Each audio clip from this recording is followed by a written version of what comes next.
আসসালামু আলাইকুম বন্ধুরা, আমি মালা আক্তার। মালার রান্নাঘরে আপনাদের সবাইকে ওয়েলকাম। আজকে নিয়ে এসেছি এক দারুণ স্বাদের আলু পেঁয়াজের মিক্সড পকোড়ার রেসিপি। শুরুতেই প্লিজ একটি লাইক করে দেবেন, আর যদি চ্যানেলটিতে নতুন হয়ে থাকেন তাহলে সাবস্ক্রাইব করে পাশে থাকুন। তাহলে চলুন রেসিপিটা স্টার্ট করি। আমি এখানে ফার্স্টে দুটো মাঝারি সাইজের সেদ্ধ আলু নিয়েছি। সেটাকে হালকা হাতে ম্যাশ করে তার উপরে পেঁয়াজ কুচো, বেসনটা একটু কম করেই দেবেন কারণ বেশি দিলে দলা পেকে যাবে।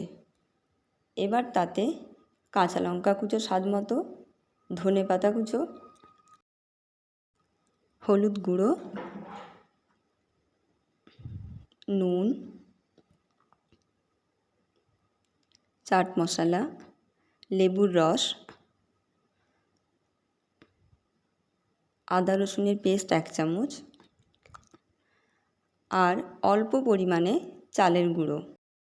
সমস্ত উপকরণ দিয়ে খুব হালকা করে মাখাতে হবে। আমি এখানে কোনো রকম জল ব্যবহার করিনি। সেদ্ধ আলু থেকেই যতটুকু মাখানোর ঠিকঠাক মাখানো হয়ে যাবে। একেবারে ভর্তা আকারে মাখানোর কোনো প্রয়োজন নেই। আলুগুলো এমনভাবে মাখতে হবে যাতে একটু গোটা গোটা অবস্থায় থাকে। আমার এখানে দেখে বোঝাই যাচ্ছে আলুগুলো কতটা গোটা আছে। এরকম করে ছোট ছোট পকোড়া সাইজের বল করে নিতে হবে।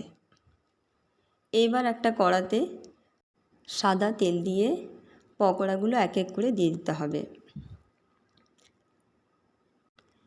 এবার মিডিয়াম ফ্লেমে পকোড়াগুলো ভাজতে হবে।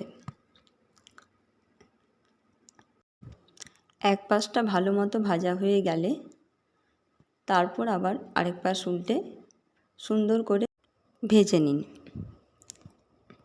এইভাবে সমস্ত পকোড়াগুলোকে ভেজে তুলে নিন। ভিডিওটা যদি ভালো লেগে থাকে তাহলে সাবস্ক্রাইব বাটন প্রেস করে অল নোটিফিকেশান করে রাখুন, যাতে আমার ভিডিও সবার আগে আপনার কাছে পৌঁছে যায়। ভিডিওটা যদি এই পর্যন্ত দেখে থাকেন তাহলে একটা লাইক করবেন, আর রান্নাটা করে কেমন লাগলো সেটাও জানাবেন। ধন্যবাদ। আবার দেখা হবে পরের ভিডিওতে।